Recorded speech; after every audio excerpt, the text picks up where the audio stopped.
Hello and welcome to today's Biosynthetics e-learning series Part 3 webinar. Today's webinar will be recorded and sent out to all registered participants. It will also be added to Textile Exchange's member-only portal, the Hub, as well as our webinar archives. We will have a Q&A portion at the end of the presentation. You can type your questions into the question box on the webinar doc, and any unanswered questions will be answered afterwards via email. Now on to Sophia Opolskalski at Textile Exchange.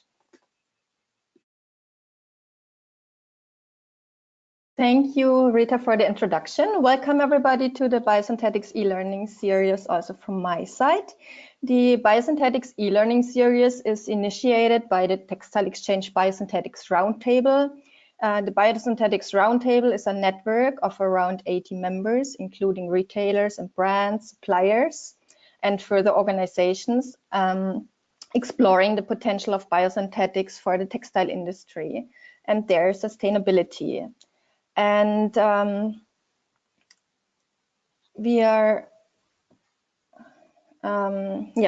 webinar will have two main parts. We will have a presentation by Joey Rushton from the Sustainable Agriculture Initiative platform, SAE, on their Farm Sustainability Assessment, FSI. And after that, we will have an interactive part where we have the opportunity to ask questions. Biosynthetics can play a very important role and they have the potential to replace fossil-based resources with renewable feedstock. But at the same time, there are also various sustainability challenges related to the use of renewable resources. So the aim of this e-learning series is to look at different existing sustainability standards, initiatives and tools within and outside of the textile industry that can be applied, that are already applied or that could be applied to biosynthetics. And I'm very pleased to introduce today's speaker, Joe Rushton from the Sustainable Agriculture Initiative platform. He is managing the development and growth of the SAE platform's flagship project, the Farm Sustainability Assessment Program.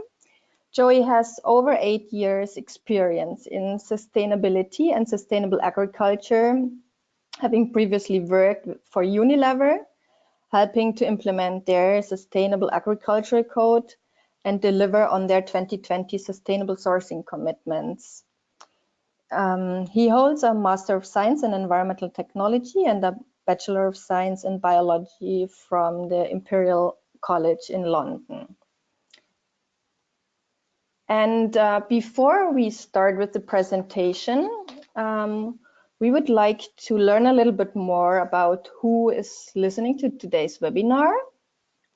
And so we have prepared 3 questions. And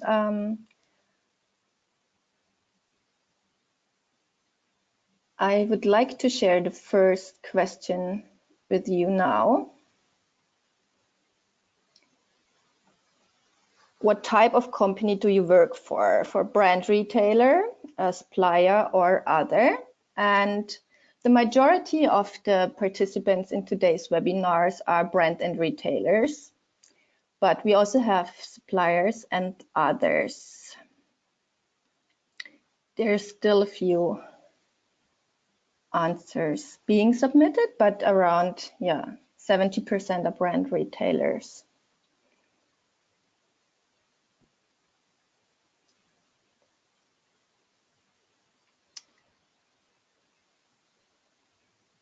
Then I would like to go to the next question. How would you assess your expertise with regard to feedstock sustainability standards for biosynthetics? Very good, good, medium, beginner, or absolute beginner.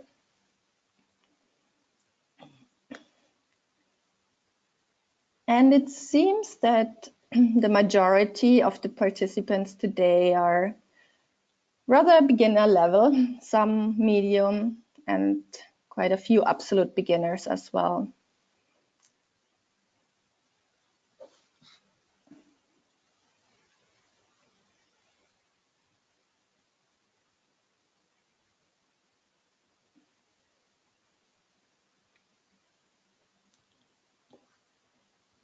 We have one more question. Is your company already buying and or selling biosynthetics? Yes, we are exploring it, and no, or other not applicable.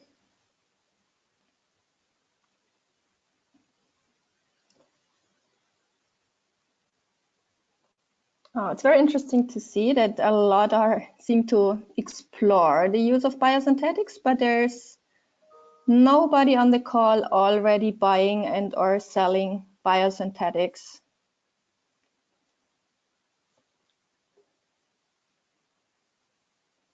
So yeah, that's really good to know always who is listening and joining our webinars. And having this information now, I would like to hand over to Joy for the presentation on the farm sustainability assessment. Okay, thank you so, Sophia, for that introduction. It's my pleasure to be here. I'm going to speak about some of the stuff that SciPlatform does, focusing on the FSA or the farm sustainability assessment. I've been told that sugar is becoming more and more relevant for biosynthetics, and there could be some synergies to explore between the food and textile supply chains. So that's a very poignant part of my presentation. SciPlatform is primarily food and drink focused, and that's the origin of our membership, but we aren't restricted to food and drink companies anymore. And certainly the FSA can be used for all farms, regardless of the supply chain. Of course, it all ties back to farming, regardless of where the feedstock is ending up. I'm going to speak for about 20 minutes, and then we should have plenty of time for discussion at the end. Sorry about that. It's just a bit of a lag on the GoToWebinar. I'm not sure this really comes as much of a surprise to you, but a growing number of businesses have the ambition to promote sustainable agriculture. And I'm sure I don't need to convince you of the urgency of the problem or of the impact of our agriculture, but there is a change underway. Even in the short time that I've been working in the sector, people are much more aware about the challenges we face. And I will say that I'm very pleased with a couple of recent trends and developments, and I see more and more people working in businesses at all levels that want to bring sustainability into their companies and also part of their own roles.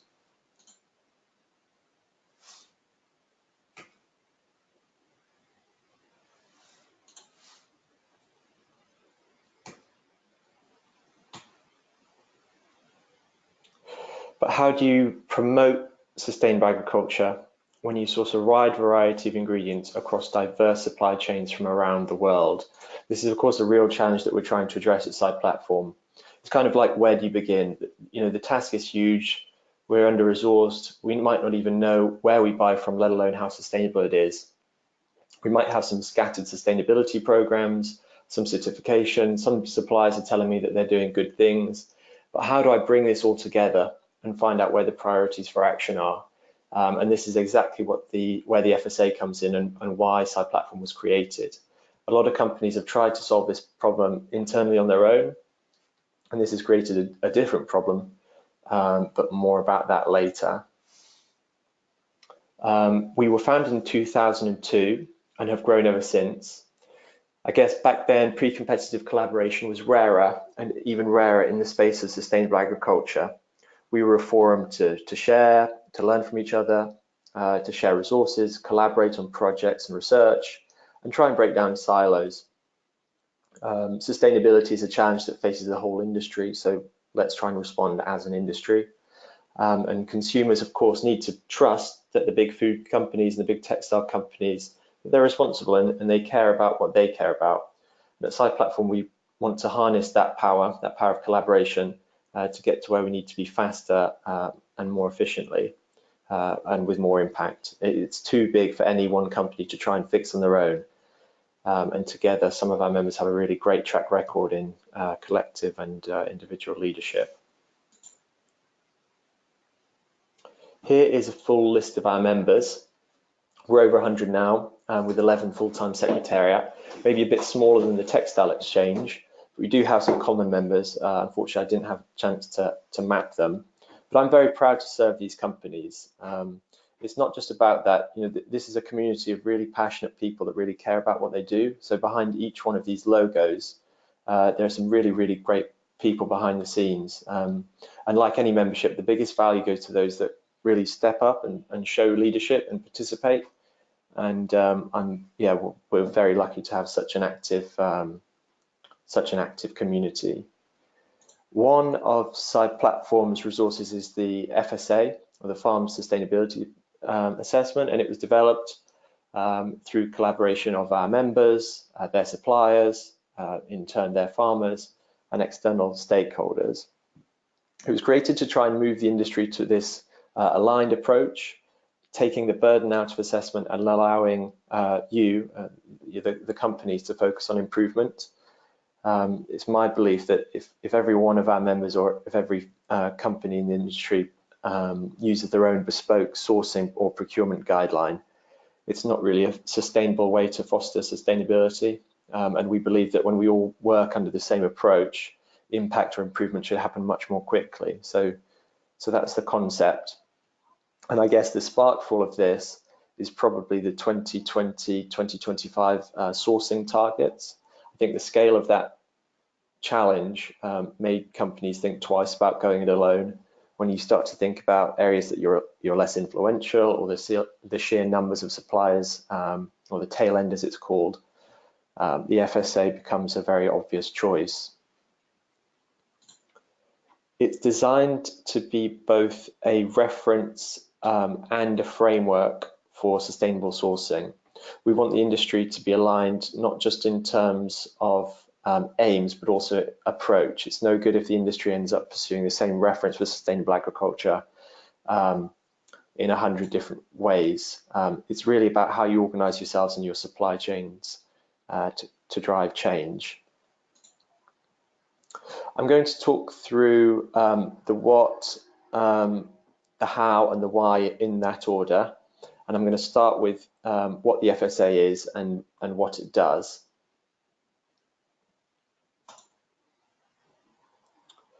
It's centered around 112 sustainable agricultural questions, and they focus on the 3 pillars, so the environment, social, and economic. The questions are applicable globally for all crops and all farm types. It's really a holistic farm level sustainability survey, and it can be used as an assessment, as a benchmark that can be verified or not. There's a suite of guidance that we've been developing over the last 4 or 5 years, and then a web application to support its rollout. And I'll explain about these in more detail, but the point to get across here is that the FSA isn't just a questionnaire, there's a system behind it to make it operational.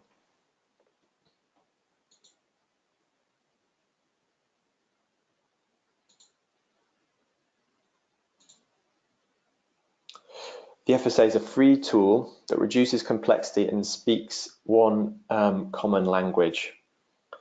Food and drink companies want to buy more sustainably grown agricultural products. They're increasingly starting to set ambitious targets. And a simple, single, industry-aligned, widespread tool such as the FSA can really help those companies meet those targets. It reduces the burden of having to assess multiple and verify multiple farm sustainability practices using different schemes and codes, and eliminates the need to develop your own sourcing criteria from scratch. It's a single reference for benchmarking standards like sustainability codes, private or public standards, certification schemes, or regional specific legislation. Farmers have used this all across the world, so in Europe, North and South America, Asia, Africa, and so are leading food and drink companies such as Coca-Cola, McCain, Mondelez, Unilever, etc. But the take-home message is here that we're putting in the structure and hopefully giving your work some narrative that can be shared internally and externally. So we're really, with the FSA, we're really trying to create a level playing field. If you're just starting out with the FSA, there's a good chance or high likelihood that you're already sourcing FSA equivalent raw material, you just don't know it yet. It's been used extensively already. There's a little map with the list of the crops that it's been deployed in. So if you start using the FSA now, you're already tapping into an already well-developed network of users, and you can piggyback off that. It's been used for smallholder pineapple farmers in Africa, as well as large grain farmers in Canada. We have a web application to support the self-assessment and verification steps. Of course, it's no good if we have all of these great improvement stories locked away on somebody's hard drive, and it can be used by buyers, farm management group coordinators, farmers, and it's completely free to use for side platform members and their suppliers. It's also available in 21 languages. Here they are listed.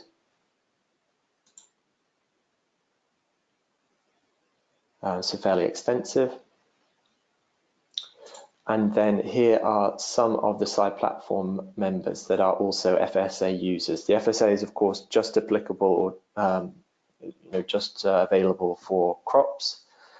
So it won't be applicable for dairy or beef or animal production. And of course, side platform does have those activities as well. So you won't see any of the meat processors listed here, unless they're using it for feed, of course.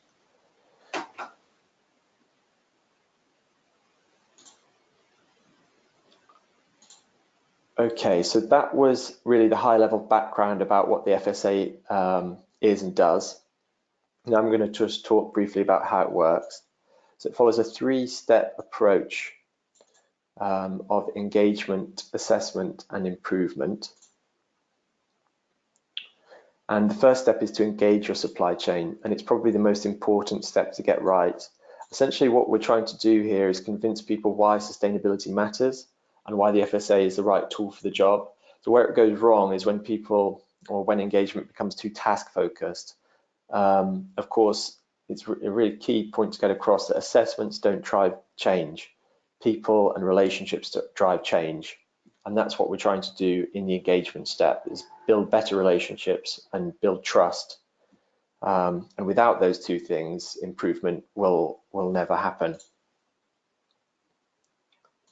Then we move on to the assess step.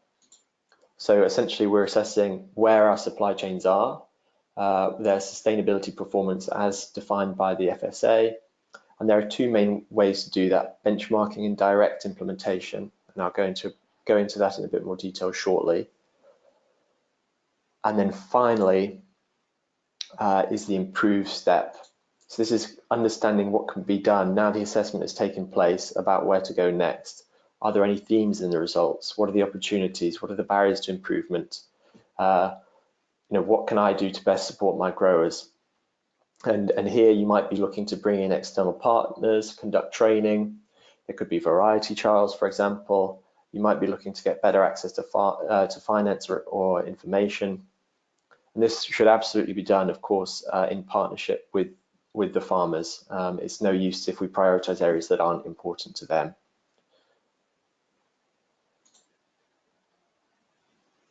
Within the FSA, we have a scoring system of bronze, silver, and gold, and that's to facilitate communication around continuous improvement.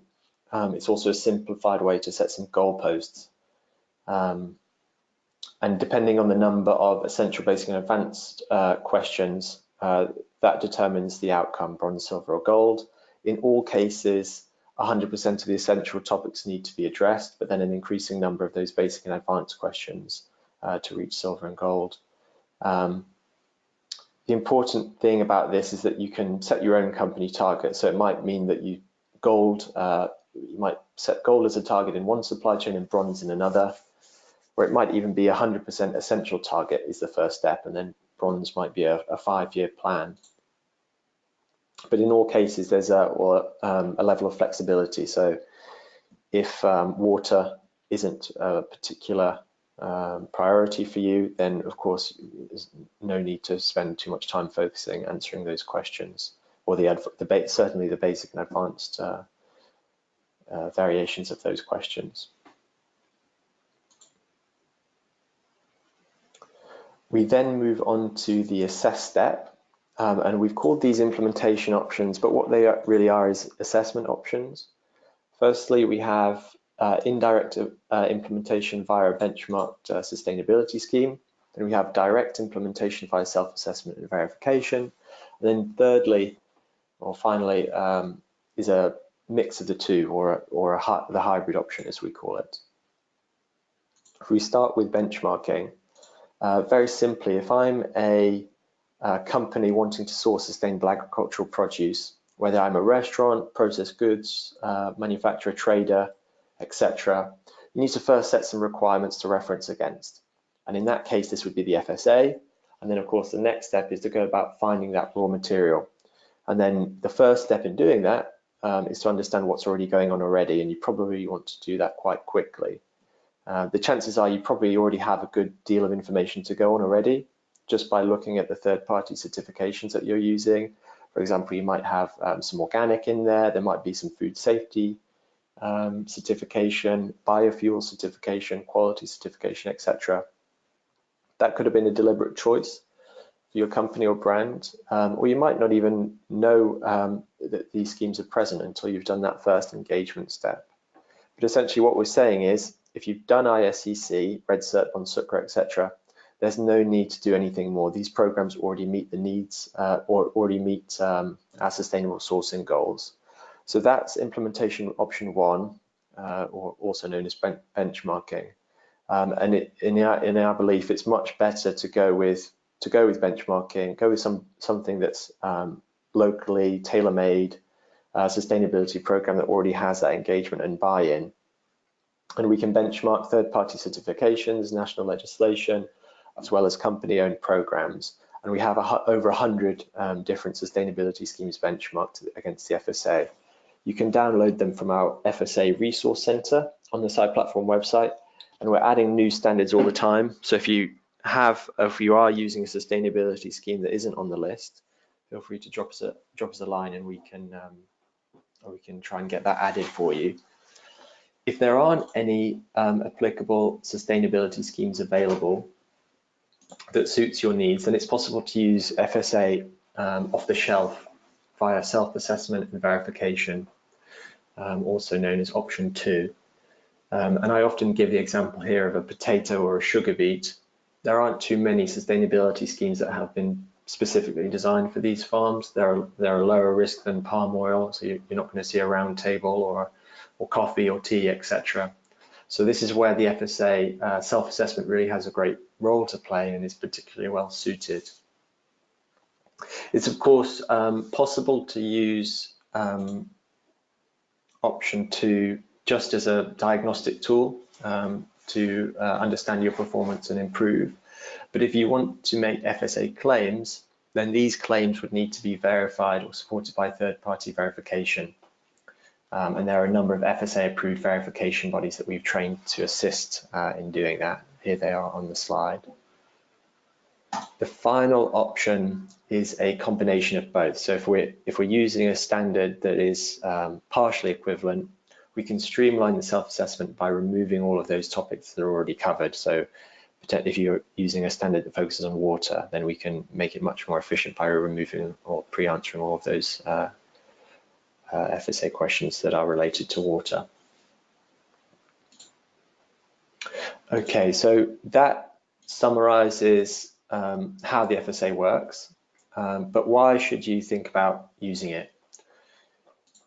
Firstly, as a company, I really think it's about the efficiency and pooled resources. We've got 3 full-time staff working on the FSA's management, governance, development, and we've invested, or it's received roughly a €500,000 development budget over the last 4 years.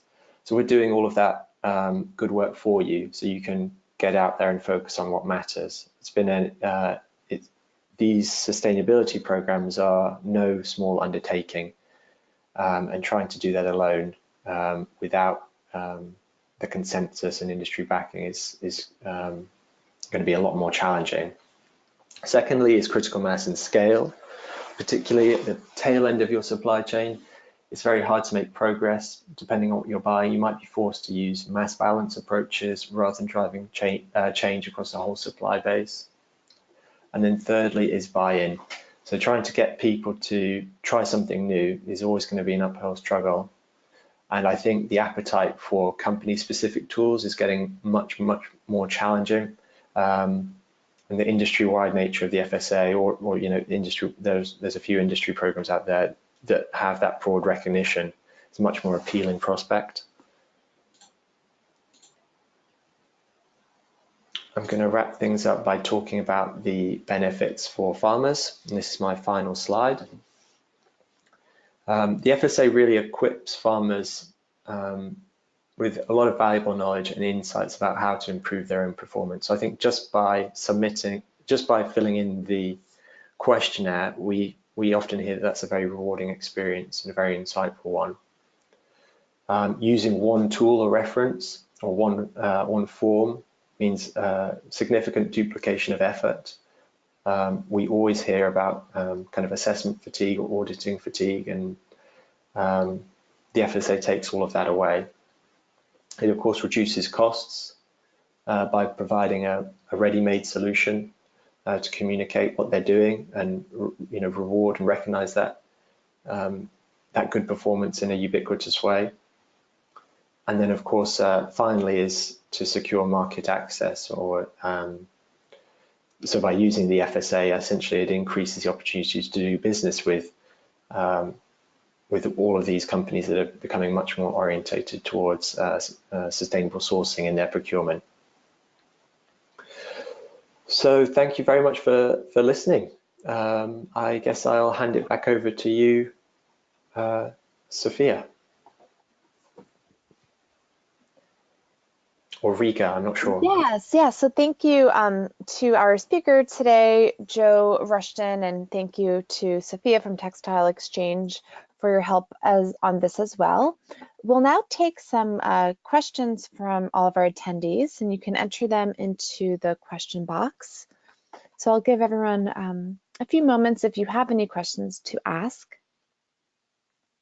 And in the meantime, I'll just remind you that this is recorded and will be sent out along with the presentation to everyone on the webinar. So we will send that out tomorrow.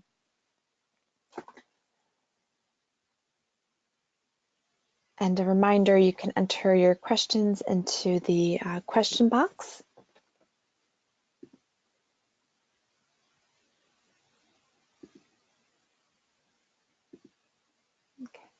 Looks like we don't have any yet, but Joe or Sophia, in the meantime, do you have anything else you'd like to add? Maybe I can then ask a question. So in the textile industry, the supply chains are very long and often you don't know the suppliers, and particularly not the farmers, particularly in the supply chains for biosynthetics. And so how does it work in other industries or in general? Is it a pre-requirement to really have transparency up to the farm level, and or who in the supply chain is actually then maybe entering the data also into this tool? Thank you. That's a very good question.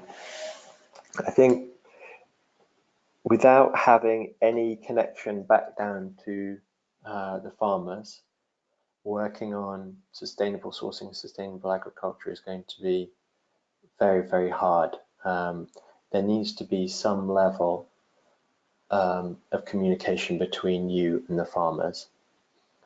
I would say that it doesn't always have to be in very long supply chains. It might be that the volume or the group of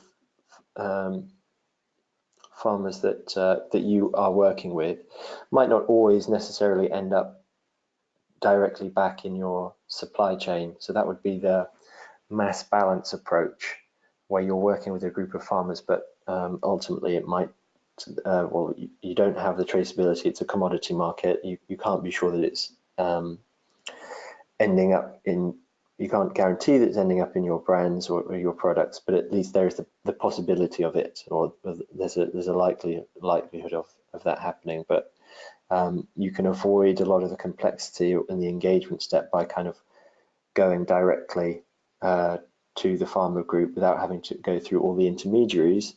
But of course, you need to be able to have the trust in your supply chain to be able to do that. But yeah, traceability or supply chain mapping is that crucial first step in deploying any sustainability program, really, in my view. Okay, great. Thank you very much for answering. And maybe another question. So you mentioned that the FSA is, so to say, a single reference and integrating 100 plus other standards. So could you explore a little bit further how the collaboration or the how the other standards are integrated into the system, and or how it is also implemented in the supply chains? Yeah, absolutely. The benchmarking side has been an enormous undertaking.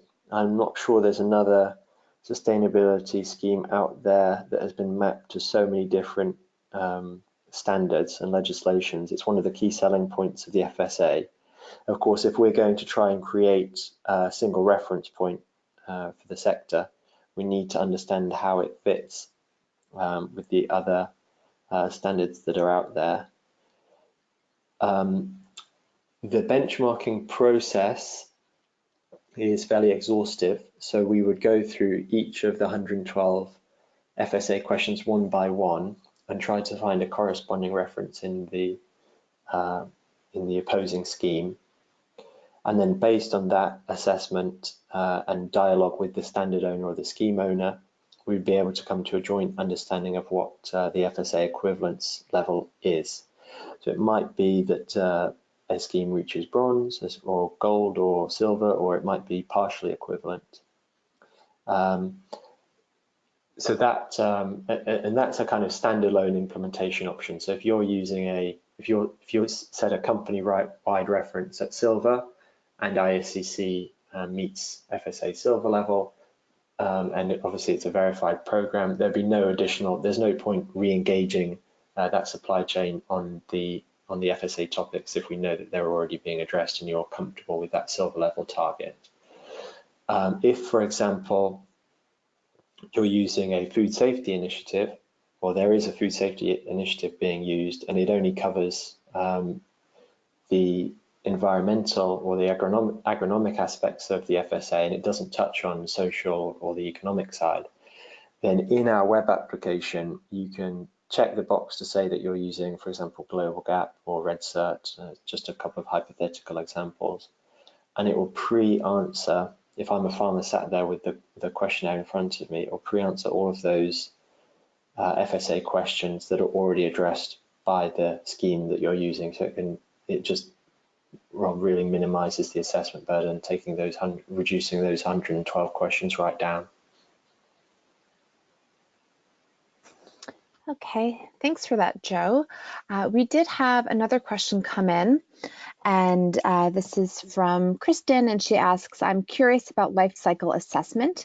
I'm a novice, but see that there is not a full assessment for synthetics that account for derricks, oil harvesting, etc., so that statuses aren't equal. Is there tools showing complete LCA comparison, including water for biosynthetics versus energy exerted for oil? I'm really sorry, that's completely outside of my expertise. I wouldn't even be able to attempt an answer. I'm not sure if you can help me out, Sophia. I think there's not yet a comprehensive tool out there. There are tools and there are different approaches to compare LCAs, but as you say, there's still a lot of more work to be done.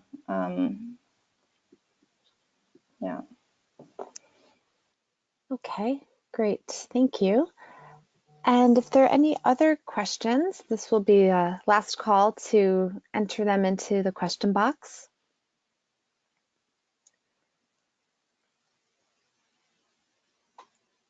And if not, you're more than welcome to email Textile Exchange if anything comes up down the line. And Sophia or Joe, do you have any closing remarks you'd like to make before we end our webinar today? Just to say thank you all very much for participating, and that tools don't drive change, people drive change. So we've built this fantastic tool, but it needs people to go out there and use it with integrity and use it with intent. If you have any questions about the FSA, please don't hesitate to contact us, and I think there is a huge opportunity there, particularly on the sugar supply chain, which has had a lot of FSA use, for us to work together. Okay, fantastic. Well, thanks again, Joe, for your time, and Sophia for yours as well. And a reminder that we will send out this recording and presentation to all participants. It will also be posted in Textile Exchange's webinar archives and on our member-only portal, the Hub. So thanks again for everyone for joining, and wishing you all a great rest of your day and evening. Okay, thank you. Bye-bye. Thanks. Bye-bye.